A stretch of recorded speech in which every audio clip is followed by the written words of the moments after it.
اهدنا الصراط المستقيم صراط الذين أنعمت عليهم غير المغضوب عليهم ولا الضالين.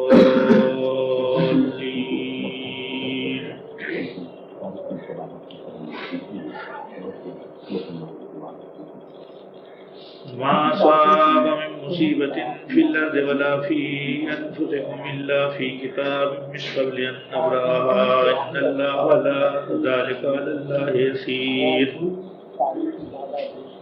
إن ذلك على الله يسير لكي لا تأسوا على ما فاتكم ولا تفرحوا بما آتاكم والله لا يحب كل مختال فخور. والله لا يحب الذين يبخلون ويأمرون الناس بالبخل من يتق الله هو الغني الحميد. أرسلنا رسلنا بالبينات وأنزلنا معهم الكتاب والميزان ليقوم الناس بالقسط وأنزلنا الحديد فيه بأس شديد ومنافع للناس وليعلم الله من ينصره ورسله بالغيب إن الله قوي عزيز. ولقد أرسلنا نوحا وإبراهيم وجعلنا في ذريتهم النبوة والكتاب فمنهم مهتد وكثير منهم فاسقون. ثم قفينا على آثارهم برسلنا وقفينا بعيسى ابن مريم وآتيناه الإنجيل وجعلنا في قلوب الذين اتبعوه رأفة ورحمة ورهبانية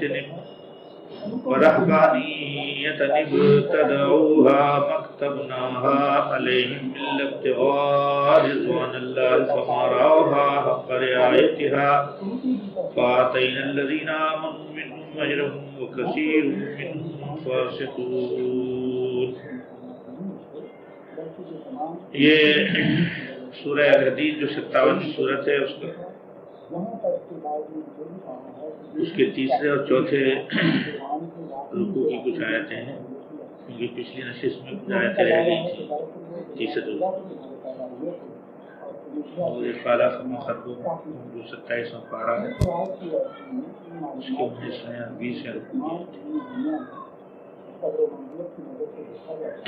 پچھلی نشست میں جو نشستوں میں جو مضمون آیا تھا وہ یہ تھا کہ حیات دنیا کی کوئی حرکت بھی سوائے لعب و لہو زینت ایک دوسرے کی بڑائی تفاخر اور کثرت سے پیسے جمع کر لینا اولادوں کا زیادہ ہو جانا یہ صرف حیات دنیا کا سرمایہ ہے. لیکن اللہ فرماتا ہے کہ اس کو یہ سمجھتے ہیں کہ جیسے یہ نہیں سمجھتے کہ یہ بعد میں حتامن یعنی چورا چورا ہو جاتی ہے اس کسان کی کھیتی کی طرح جو اللہ پر اعتبار نہیں رکھتا اور جو اس کا انجام ہوتا ہے بڑا عذاب شدید کا ہوتا ہے. حیات دنیا سوائے متاع الغرور یعنی دھوکا ہے اور اس کے سوا کچھ بھی نہیں. پھر کیا کرنا؟ سابقوا الی مغفرۃ من ربکم اللہ کی مغفرت کی طرف دوڑو سبقت کرو اور ایسی جنت کی طرف دوڑو جس کا عرض جو ہے یعنی وسعت جو ہے زمین اور آسمانوں کے برابر ہے. تو باقی کیا رہا؟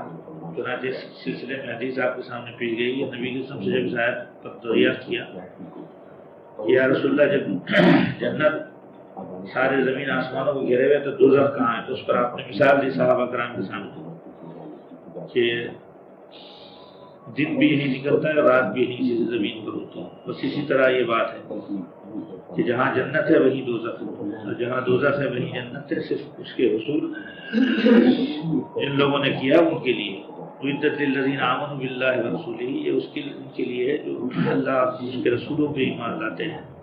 اور یہ اللہ کا ایک فضل ہے جن کو چاہتا ہے دیتا ہے. اللہ کا فضل بڑا بہت بڑا ہے. اب ان آیات میں جو آپ کے سامنے پڑھی گئی اللہ فرماتا ہے کوئی ایسی مصیبت نہیں ہے. مصیبت کو عام طور سے معنی میں لیتے ہیں جس میں رنج اور غم پہنچے لیکن عربی میں مصیبت کے معنی یہ نہیں ہے. مصیبت کے معنی ما اصابہ یعنی جو پہنچتی ہے چاہے وہ خوشی کیوں نہ ہو. لیکن خود قرآن کریم نے بھی اس کو بعض جگہ استعمال کیا ہے تو اس میں مصیبت میں زیادہ معنی اسی طرف آئے. اذا اصابتهم مصیبت قالوا انا للہ وانا الیہ راجعون میں اوپر ونبلونکم بشیء من الخوف والجوع ونقص من الاموال والانفس والثمرات نقصان کا ذکر آیا. بہرحال عربی لغت میں مصیبت کی معنی پہنچنے والی چیز کی ہے، کوئی چیز جو پہنچے. یہاں اللہ فرماتا ہے ما اصاب من مصیبت فی الارض، زمین میں جو کچھ بھی چیز پہنچتی ہے کسی کو، ولا فی انفسکم، اور جو ان کے نفسوں کو پہنچتی ہیں، جو ان کی ذات کو پہنچتی ہے، الا فی کتاب، مگر وہ مقدر ہے. اور اس پر بڑی بحث ہوئی ہے کہ جب مقدر ہی ہے تو پھر ہم کائے کو اچھے عمل کرنا، کائے کو برے عمل کرنا. برسوں بحث ہوتی رہی اس کی، اب بھی ہو رہی ہے. الفاظ دیکھو قرآن کریم کے کیسے ما اصاب مصیبت فی الارض ولا فی انفسکم، جو کچھ تمہارے تک پہنچ رہا ہے اور جو کچھ تم تک یعنی رنج ہو یا غم ہو پہنچ رہا ہے تمہارے نفسوں تک، الا فی کتاب من قبل ان نبرہا، اس سے پہلے کہ وہ جانیں پیدا ہوں وہ مقدر ہے. ابھی جانیں پیدا نہیں ہوئی لیکن جو ان کو پہنچنے والا ہے، جو پہنچے گا وہ مقدر ہے. چنانچہ میں نے خود ایک کشف میں سوات میں دیکھا، جو کچھ پاکستان کے حالات اور کائنات کے جو حالات ہوتے ہیں اس میں کشف میں مجھے بتایا گیا، تو واقعی اگلے زمانے کی کروڑ لاکھوں چیزیں اس میں موجود ہیں. اب میں دیکھ رہا ہوں، آواز آ رہی، لوح محفوظ دیکھو. مجھے پیرانی پیر کا قول یاد آ گیا، عینی فی لوح محفوظ، میری آنکھ جو ہے لوح محفوظ پر لگی ہوئی ہے. تو میرا اپنا کشف ہے، خواب بھی نہیں، کشف بالکل کھلے بندوں دیکھنا. اب یہ کیا چکر ہے؟ لوگ بولتے ہیں بھائی اچھا کام کیوں کرنا، بری بات کام کیوں کرنا، وہ تو پہلے سے مقدر ہے. یا جو ہم کر رہے ہیں کائے کو اس پر غور فکر سوچ کرنا ایک مستقل سبجیکٹ ہے، لیکن آپ الفاظ پہ غور کریں، یہی اس کا ایک مدعا کھل جاتا ہے. ما اصاب من مصیبت فی الارض ولا فی انفسکم الا فی کتاب من قبل ان نبرہا، یہ اللہ کی علم کی بات ہے. جیسے ایک کارپینٹر کوئی چیز بنا لیتا ہے، جس طرح بنا رہا ہے، جس حیثیت سے بنا رہا ہے، اب اس کی کیا افادیت ہے، کب تک یہ چلے گا، کہاں تک چلے گا، کتنا اس کا ڈیوریشن ہے، کیا اس کے ساتھ ہوگا، استعمال انسان کرے گا، تو یہ اس کے علم کی بات ہے. علم اور تقدیر میں تھوڑا سا فرق ہے. اب چنانچہ اس کی مثالیں قرآن کریم میں آئی ہیں، احادیث میں بھی آئی ہیں، قرآن کریم میں مختلف جگہ اس کا بیان آیا. وہ یہ ہے کہ ایک مثال میں آپ کو دوں کہ انہوں نے نبی کے ذکر کی ایک حدیث ہے، آپ نے ایک صحابی کے متعلق دیکھا کہ یہ فلاں دن مر رہا ہے، باقاعدہ فلاں جو ہے فلاں دن اس کی موت ہے. تو اب انہوں نے سوچا نبی صلی اللہ علیہ وسلم نے اس کو میں آگاہ کر دوں تاکہ ہم درستی اعمال کی کر لے، توبہ اللہ یہ وہ سب کر. لیکن پھر آپ نے سوچا کہ نہیں، اس کے دن پر بڑا وہ ہوگا اور ایک ہنگامہ ہو جائے گا، گھر میں بول لے گا تو کچھ ہوگا، چھوڑو رہنا. لیکن آپ کو شدت سے اس دن کا انتظار. جب رات گزری تو جب صبح کی نماز کا وقت ہوا تو آپ نے سوچا کسی صحابی سے میں پوچھوں گا کہ اس شخص کا کیا ہے. تو حیرت کی بات ہے کہ مسجد میں سب سے پہلے آنے والے وہی بزرگ تھے، وہی چلے. اب حضور کو بڑا ہوگا کہ اللہ نے مجھے بتایا تھا کہ آج رات تو یہ چلا جائے گا. یہ کیا چکر ہے؟ اس پر بڑی بحث کی ہے انہوں نے بھی. مجھے ثانی رحمۃ اللہ علیہ نے حدیث اور آئی ہے اپنی. تو پہلا سوال نبی سے کہا کہ بھائی کیا بات آج رات تم پر کیسی گزری؟ تو بالکل اچھل گئے کہ یا رسول اللہ آپ کو کیسے معلوم؟ کہنے تو بتاؤ تو صحیح بات میں بتاؤ. تو انہوں نے کہا کہ یا رسول اللہ آپ کو تو پتا ہے اپنا بھی آتا جوڑا ہے ہمارا، ابھی میری شادی ہوئی، غربت اتنی ہے کہ ہم ایک ہی بستر پہ میاں بیوی سو جاتے ہیں. صبح جب میں نے بستر لپیٹا تو اس کے نیچے ایک بہت بڑا سانپ اور مرا، سمجھ میں نہیں آتا کیسے دب گیا، کسی نے مارا نہیں، کیسے مر گیا کچھ سمجھ نہیں. تو حضور نے پھر کہا کہ اور کوئی بات ہوئی ہے؟ تو انہوں نے ذرا سا دماغ پہ زور ڈالا اور کہا یا رسول اللہ ایک بات اور ہوئی جو عام طور سے نہیں ہوتی. کہ وہ کیا بات ہے؟ کہ جب میں سونے جا رہا تھا دروازے پہ دستک ہوئی، تو میں نے دروازہ کھولا تو ایک بہت ہی مفلوق الحال برے حال میں فقیر کھڑا ہوا تھا. اس نے کچھ دستے سوال دراز کیا تو میں نے اسے جو مانگ رہا تھا وہ دے دیا. تو اس نے مجھے درازی عمر کی دعا دی. اس نے مجھے دعا جو دی وہ درازی عمر کی دی. تو حضور نے فرمایا بس مسئلہ حل ہو گیا. کہا کہ کیا مسئلہ حل ہو گیا, کیا مسئلہ کیا ہے؟ تو کہا میں نے دیکھ مجھے بتایا گیا تھا کہ تو آج رات جانے والا ہے, یعنی آخری دن آخری رات تھی آج, لیکن تو نے جو یہ عمل کیا اور اس کی دعا اللہ نے قبول کر لی تو اللہ نے تیری بخشش کی. اب اس پر بڑی بحث ہوئی کہ جب رستم کو بتایا گیا یہ مقدر تھا تو یہ ایسا کیوں ہوا؟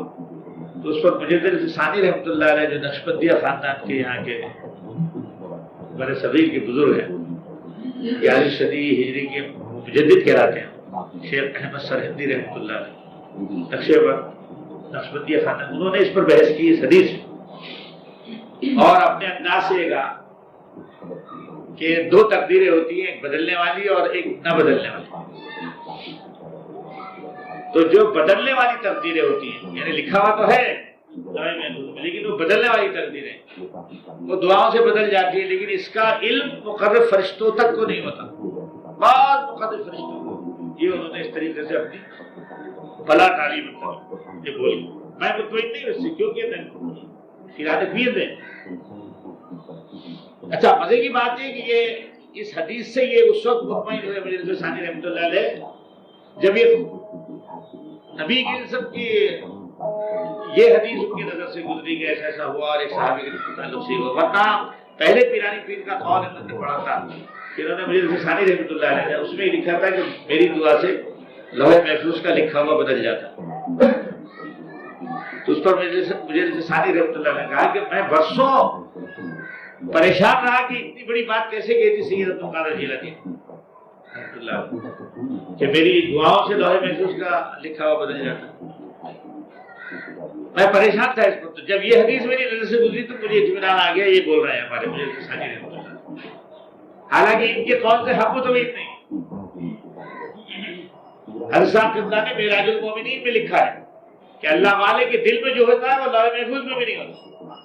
آپ یہ دیکھو معراج المومنین جب کتابت کا موقع آیا تو دستگیر صاحب نے وہ اس میں سے تھوڑی سی وہ کی قطر و بیمت کرنی چاہیے تو لوگ ناراض ہو گئے کہ تم کو حضرت قبلہ کی تحریر پر یہ اتنی جرأت کیسی ہوئی کہ اس کو بدلنے کو مفہوم بدلنا چاہیے جو ہے وہ اچھی رہے. اب مسئلہ کیا ہے؟ حضور حضرت اللہ فرماتے ہیں کہ قرآن کریم جو ہے مسلمان کے قلب نبی کے سب کے قلب کا آئینہ ہے. کہاں اللہ کہاں قانون بنا رہا ہے, کہاں محفوظ کر رہا ہے, کہاں رد کر رہا ہے. انسان کو دیکھو صبح شام تک کیا کرتا ہے. صبح ایک پروگرام پر آتا ہے, دوپہر میں کھلنا یوم نوافی شام.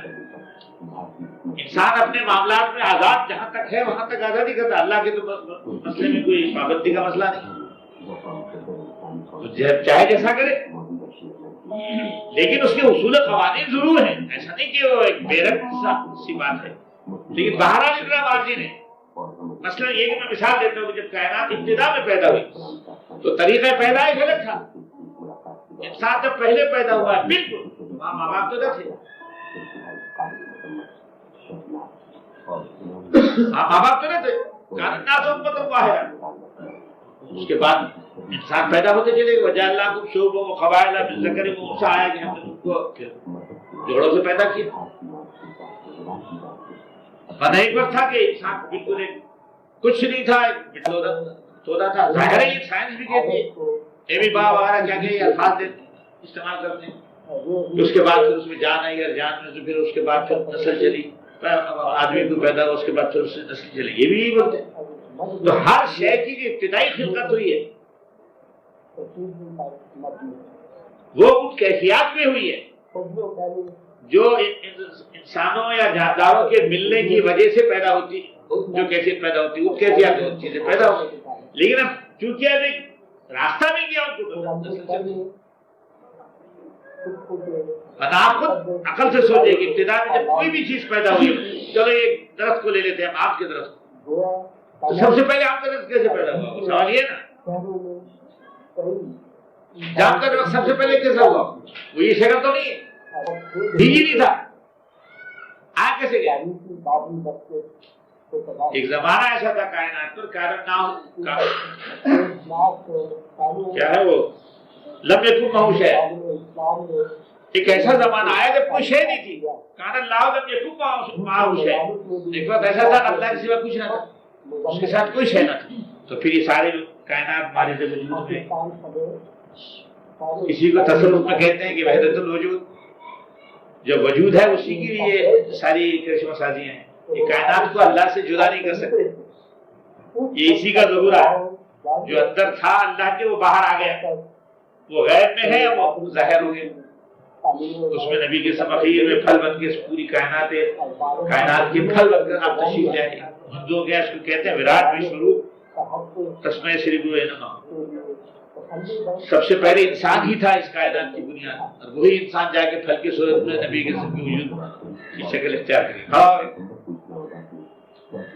لوگوں نے مختلف انداز سے اس بات کو سمجھا، تو یہاں یہ بات جو ہے جو پھیل گئی وہ یہ ہے کہ قرآن نے کسی مسئلے کو چھوڑا نہیں، اس پر بھی بات کی ہے کہ جو تم حرکت کر رہے ہو، جو کچھ ہو رہا ہے، یہ پہلے سے مقدر ہے، کیسے مقدر ہے وہ اللہ کے علم الہی میں،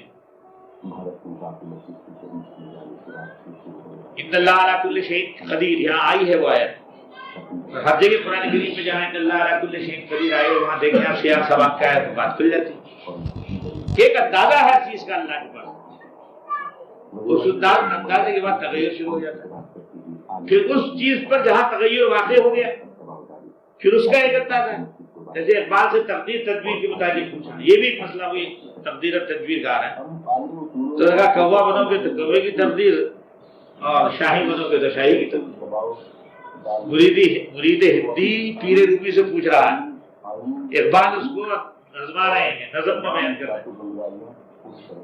تو انہوں نے کہا کہ یہ تقدیر کا مسئلہ کرنے کے ذات بنے گا تو ذات کی تقدیر، شاہی بنے گا تو شاہی کی تقدیر، تیرے بس میں ہے۔ قرآن کریم نے سورہ فرقان میں اس پر ذرا سا اشارہ کیا، ذرا سا کیا کافی واضح ہے کہ ہم نے کائنات میں اشیاء بنائی، فقدرہ تقدیرہ، سب کی ایک تقدیر ہم نے بہت مرتب کر لی، جیسے یہ چیز ہے، اب یہ تو انسانوں کا ہاتھ لگ گیا ہے، لیکن اس سے پہلے جب تک یہ اپنے اوریجنل اس میں تھی تو اس کی ایک تقدیر تھی، جب انسان کا ہاتھ لگ گیا تقدیر بدل گئی، اب اس تقدیر میں آ گیا جو انسان کی تقدیر، انسان کا فیل کیا ہو، تو قدرت چونکہ تقدیر سے اونچی شے ہے، اللہ کا وجود صفات سبا بھی کہتے ہیں، صفات تین صفات بھی رحمان رحیم مالک بھی کہتے ہیں، یہ تمام صفات کو لیے ہوئے اللہ کا وجود ہے، اب وہ صفات بیک وقت راؤنڈ دی کلاک کام کر رہی ہے، اس چیز کو سمجھنا ہے، ہر وقت ہر لمحہ وہ صورت کام کر رہی ہے، جہاں وہ قہار ہے وہ جبار بھی ہے، رحیم ہے وہ مالک بھی،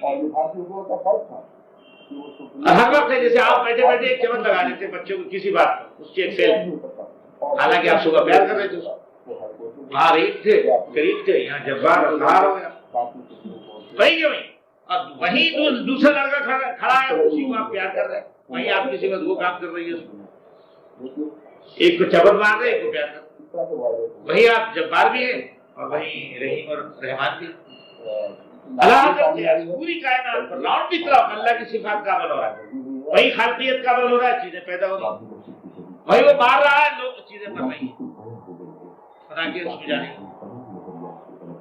اور یہ بیک وقت ہو رہا ہے سب، جیسے انسان جاتا ہے، ایک دوست سامنے سے آتا ہے اور اس کو نظر انداز کر دیتا ہے، حالانکہ آنکھیں کھلی ہوئی، وہ اس لیے کہ اس کی توجہ کی سمت کوئی اور، پھر وہ شکایت کرتا ہے کہ آپ فلانی جگہ سے گزرے، میں نے سلام کیا، آپ نے جواب تک نہیں دیا، ہے بڑے حیران ہوتے، حالانکہ فیل ہوا ہے اس کا بھی، بار بار ایسا ہوتا ہے، آپ مجھے کوئی بات کہہ رہے ہیں اور میں جواب بھی دے رہا ہوں، اور وہ جواب کا بھی مجھے علم نہیں، اور آپ کہتے ہیں کہ انہوں نے جب دوبارہ پوچھے تو میں کہتا ہوں میں نے کب جواب دیا، کب سوال کیا تھا، چیوٹی کاٹتی ہے، کوئی کھجلی آتی ہے، کوئی بات ہوتی ہے، آدمی اس پر عمل کر جاتا ہے، کھجلی آ گئی، کھجا لیا، اب میں درس بھی دے رہا ہوں، اچانک کھجلی کھجا بھی لیا، لیکن میرے ذہنی گرفت میں وہ نہیں ہے کہ میں نے کب کھجایا، کوئی فیل آٹومیٹک ہو گیا، تعلق اس کا میرے علم و ارادے اور اس سے ہے جسم سے، لیکن مجھے اس کی خبر نہیں، میں دوسری طرف متوجہ تھا، وہاں میں نے مرکوز زیادہ کر دیا اپنی طرف، ایسے سینکڑوں واقعات ہوتے ہیں۔ ایک ہمارے بہت ہی اسکالر قبیل کے ہیڈ ماسٹر ہائی اسکول، بڑا آدمی یعنی اس نے کسی بڑے انسان کی کتاب کو نہیں چھوڑا جس نے نہ پڑھا ہو. آئنسٹائن کی پوری تھیوری اس نے وہ پڑھ لی تھی. تو کہتا تھا کہ میرے ساتھ ایک واقعہ ہوا ہے، یہ باغیچے میں، یہ اپنا باغیچہ ہے جس کو اب جنا گارڈن کہتے ہیں، پہلے گاڑی گارڈن کہتے ہیں. کہتے وہاں ایک میرے ساتھ واقعہ ہوا، اس کو میں نے برسوں سوچا. ہوا یہ کہ ایک شیر تھا پنجرے میں جنگلے میں، لوگ دیکھ رہے تھے اس کو، اور اس جنگلے کے باہر ایک جنگلہ ہوتا ہے حفاظتی اس کے اوپر مزید کہ بھئی لوگ اصل جنگلے کے قریب جا کے ہاتھ واتھ نہ ڈالیں، کوئی شرارت نہ کرنے بچے اچھے. تو میرے دل میں یہ آیا کہ میں ذرا جا کے اندر دیکھو قریب سے. جنگلے میں چلا گیا. وہ شیر بھی ذرا کچھ وسیلہ تھا کیا تھا، تو جا کے میں نے اس کو ڈرایا دھمکایا تھا، چھیڑا تو اس نے ایک ایسا پنجہ مارا گیا. ظاہر ہے وہ تو سلاخیں تھی، پنجہ باہر کو آنے سے رہا، وہ تو حفاظت ہی وہ رکھتے ہیں نا. وہ پنجہ اس نے مارا ایسا. دوسرے لمحے میں نے یہ دیکھا کہ میں جنگلے کے باہر کھڑا تھا. یہ فاصلہ میرے ذہن سے غائب تھا کہ میں آیا کیسے باہر. اتنا بڑا واقعہ ہوا ہے، جنگلے کے باہر آ کے کھڑے بھی ہو گئے، لیکن یہ میرے ذہن میں محفوظ نہیں ہے کس طرح میں وہاں سے بھاگا، کیسے آیا. اور فاصلہ اچھا خاصا کہتے ہیں 15-20 فٹ کا فاصلہ تھا. گیٹ اس کا الگ تھا، وہاں گیٹ سے میں داخل ہو کر وہ اندر جنگلے میں آیا تھا. جنگلے سے وہ اس جنگلے پہ گیا تھا جہاں شیر بیٹھا تھا. کہنے لگے یہ میری ذہنی گرفت بھی نہیں ہے کہ یہ واقعہ کیسا ہو گیا اتنا بڑا. کہ میں واپس بھی آ گیا، پھر کھڑا ہو گیا، تھوڑی دیر ہوش میں آیا تو پتہ چلا میں باہر کھڑا ہوا. اب یہ چیزیں انسان کے جسم اور ذہن پر وارد ہو رہی ہیں، اور اس پر پھر انسان کا علم اور تجربے کا کی کیفیت ہے جس سے وہ نتائج اخذ کرتا ہے. یہی حال قرآن کریم کا کہ جو کچھ کہا جا رہا ہے اس کی بنیاد اللہ کا علم ہے، اور وہ سارے تجربات کو جانتا ہے جو بندوں پہ ہوتے ہیں یا ہونے والے ہیں. اس کے تحت تو فیصلے کرتا ہے. تو اس کے علم میں یہ ساری بات ہے کہ کیا ہونا ہے، لیکن تقدیریں اس نے بنائی ہیں کائنات کی بڑھت کے لیے اور اس کی پیش رفت کے لیے اور اس کی ارتقاء کے لیے. وہ اپنے بالکل ایک منطقی اعتبار سے آگے بڑھتی چلی جائے. بس یہی بات سمجھنے کی. انسان اپنے وجود پر خود غور کرے تو اسے پتہ چلتا ہے کہ صبح اٹھتے ہی وہ سوچتا ہے کہ میں یہ کروں گا، یہ کروں گا، یہ کروں گا. اچانک خبر آ گئی محلے میں ایک صاحب کا انتقال ہو گیا، سارے پروگرام بدل گئے. انہوں نے ٹیلی فون کھٹکھٹا دیے دفتروں میں، بھائی آج میں یہاں سے ہوا، آج محلے میں ایک آدمی کا انتقال ہوا. تجہیز تکفین میں 4-5 بج گئے. اب یہ پتہ ہی نہیں تھا کہ سب کچھ ہونے والا ہے. ہوا ان کے ساتھ ہے. صبح انہوں نے پروگرام بنایا تھا. ایسے کروڑوں واقعات انسانوں کے ساتھ ہوتے ہیں، کروڑوں انسانوں کے ساتھ ہوتے ہیں، لیکن وہ غور نہیں کرتے کہ ہم نے صبح ایک پروگرام بنایا تھا.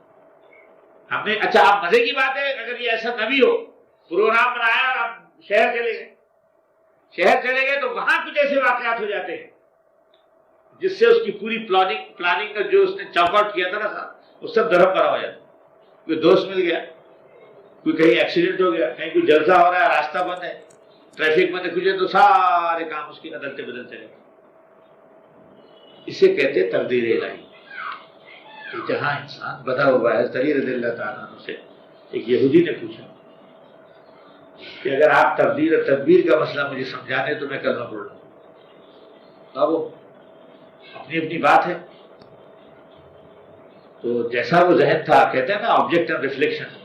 ایک چیز ہوتی ہے جو پوچھ رہا ہے، ایک وہ ہے جو اس پہ ریفلیکٹ ہوگا. کتنا لے گا وہ آئینہ، جتنا مدھم ہوگا وہ تصویر کو ابھار نہیں سکے گا. جتنا صاف شفاف ہوگا بالکل عکس کو ویسے ہی انڈیکیٹ کرے گا جیسا کہ وہ ہے. اسی لیے قلب جن کا صاف ہوتا ہے وہاں اللہ کے ارادے بالکل صفائی کے ساتھ سامنے آ جاتے ہیں. کوئی یعنی اس میں پردہ نہیں ہوتا، اور ورنہ پس پردہ ہوتی ہے. وہ اپنے عقل سے اس سے تگڈم سے لگاتا ہے نتائج پیدا کرتا ہے. اور ایک یہ ہے کہ براہ راست کو، اسی لیے وحی کا نظام انبیاء کے ساتھ رہا، اولیاء اللہ کے ساتھ اعلان کی کیفیات، بشارات، القاء، صوت سرمدی وغیرہ جو الفاظ آئے ہیں کہ کلیئر کٹ ایک بات آ جاتی ہے، کشف ہو جاتا ہے.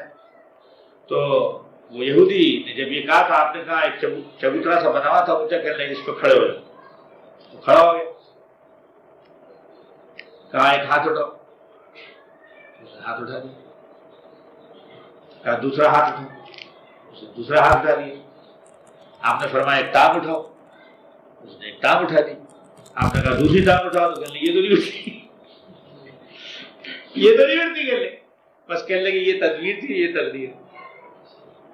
تقدیر نے فرمایا یہ سب تدبیر تھی یہ تقدیر ہے. جہاں تمہاری گنڈی پھنسی ہوئی ہے نا تو وہ تقدیر ہے. ہاں اللہ نے ایک گاٹھ مار دی ہے جب تک کہ وہ اس کو کراس نہیں کرو اس پوری کیفیت کو جب تک تم نہیں نکل جاؤ گے اس سے تو وہ تقدیر سے تم بدے ہو. وہ کھوٹا ہے ایک بات انہیں کلمہ پڑھ لیا بات سمجھ میں آئے گی اس کی. تو یہ ہے آصف نواز صاحب کلینک آپریشن کر رہے تھے یہ کروں گا وہ کیا کیا پلاننگ تھی یہ دیا وہ دیا سب تقدیر کیا کہہ رہی تھی. کسی بدیے کے متعلق ایک صاحب نے شعر لکھا ہے سیٹھ جی کو فکر ہے ایک ایک کی 10-10 کیجیے. سیٹھ جی کو فکر ہے ایک ایک کی 10-10 کیجیے. موت آ پہنچی کہ حضرت جان واپس کیجیے. ہزارہ واقعات. انگریزی کی ایک مسئلہ ہے مین پروپوزز گاڈ ڈسپوزز بناتا ہے. فارسی کی ایک مسئلہ ہے تدبیر کنت بندہ تقدیر زنت خندہ. بندہ تدبیر کرتا ہے اور تقدیر کھڑی ہنستی رہتی ہے کہ اچھا بیٹا. کتنے آدمی نہیں بناتا ہے. اس لیے سب سے اچھا بندہ وہ ہے جو اللہ کے سامنے گر جائے. حضور نے اسے فرمایا کہ زندگی آمد برائے بندگی زندگی بے بندگی شرمندگی. جو چند لمحات میں آپ کو سکون مل جاتا ہے اللہ کے سامنے سجدہ کر کے ادا کر کے قیام کر کے اس کے چند کلمات پڑھ کے اس کی طرف رجوع کر کے وہ سکون آپ دن بھر کے ٹارکس پینے سے نہیں حاصل کر سکتے. میرا تجربہ ہے. ہزار کام آپ کریں کتنے بھی دنیا کیا لہب و لعب سوائے لہب اور لہب کچھ سوائے توانائی انرجی انسان بنا رہا ہے اور خرچ کر رہا پیدا کر رہا خرچ کر رہا. وہی اگر لگ جائے اللہ کے راستوں میں طبیعت چھلی رہتی ہے بوجھ ہلکا رہتا ہے. حتیٰ کہ ایک چیز جو ہے ابھی آج آپ دیکھیں کیا خدا کی شان ہے. ایک عورت آئی ہے جو سفیر بن کے آئی ہے کہاں کی بوسنیا کی جہاں مسلمانوں کی چٹنی بنائی جا رہی ہے. وہ بول رہی ہے اب آج کے اخبار میں آئے کہ اتنا بزدل ہے یہ سروی کہ ہم نے معمولی اس کی جو سوڈا بوٹلز ہوتی اس سے ہم نے ان کا مقابلہ کیا یہ بھاگ گئے. یہ ہے شان اسلام. حالانکہ ان لوگوں کا کوئی خاص کردار نہیں ہے بازار وہ کمیونسٹوں کے زیر سایہ رہے ہیں 70 برس تک. یعنی مطلب یہ کہ 2 جنریشن اس کی گزر چکی ہے لیکن وہ عورت بول رہی ہے اتنے بزدل ہیں یہ کہنے لگے سر کہ معمولی سوڈا واٹر کی بوتلوں سے بھگایا.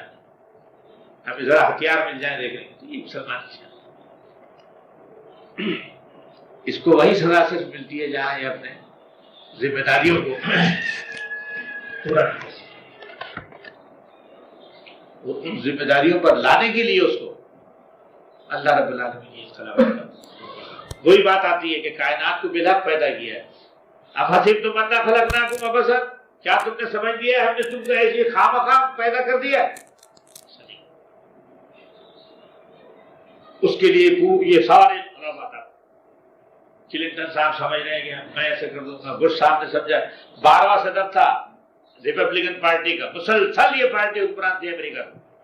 ایک ذرا سے لوٹے نے چھوکرے 46 سال کے بش صاحب میں تمام اپنے اس کے دفنائے.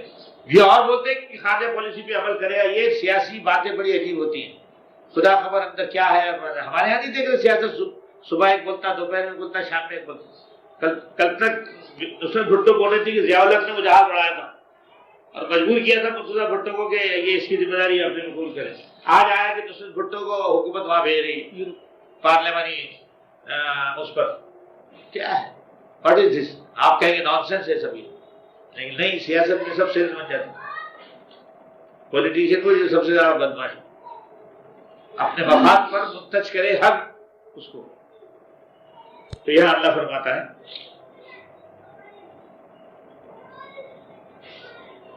ما اصاب من مصیبت فی الارض ولا فی انفسکم الا فی کتاب من قبل ان نبرہا. اس سے پہلے کہ وہ جانے پیدا ہو وہ چیز نوٹیڈ ہے مطلب یہ کتاب کی شکل. ان ذالک علی اللہ یسیر. یہ تمہارے لیے بڑی تعجب خیز بات ہوئی ہمارے پاس تو بڑی آسان بات ہے. سمجھنے میں اس بات کو لوگوں نے ہزاروں برس لگا دی. اللہ میں فرماتے ہیں میرے پاس تو بڑی آسان بات ہے. بائیں ہاتھ کا کھیل پیدا ہونے سے پہلے تقدیر الہی جو ہے تمہاری مرتب ہو جاتی ہے. اب بولو بیٹا تم کہاں بھاگ کے جاؤ گے؟ ایک جگہ سورہ ملک میں آیا ہے. سورہ ملک میں اتنی اہمیت ہے کہ امامت نہیں دیتے پٹھانوں میں جس کو سورہ ملک یاد نہ ہو, اور جمعرات کو عشاء میں باقاعدگی سے پڑھی جاتی ہے سرحد سورہ ملک. اس میں آیا ہے کہ اللہ کیا نہیں جانتا کہ جس کو خود اس نے پیدا کیا, کیا وہ نہیں جانتا کہ جس کو اس نے خود پیدا کیا؟ بالکل جانتا. تو اللہ رب العالمین فرماتا ہے لیکیلا, یہ کیوں ایسا ہوتا ہے؟ لیکیلا تاسو علی ما فاتکم ولا تفرحوا بما آتاکم. دیکھیے یہ ہے, یہ سب نے کیوں کیا اس طرح, تاکہ جو چیز تم سے لی جا رہی ہے اس پر تمہیں رہ نہ ہو, اور جو چیز تم کو عطا کی گئی اس پر تم اپڑو نہ. ایک بچہ سرمایہ دار کے گھر میں پیدا ہوتا ہے, ساری فیسلٹیز. ایک بچہ جھوپڑی میں پیدا ہوتا ہے, پوری زندگی جدوجہد میں گزر جاتا ہے. مسئلہ کیسے ہے؟ ہندوؤں نے پنرجنم کا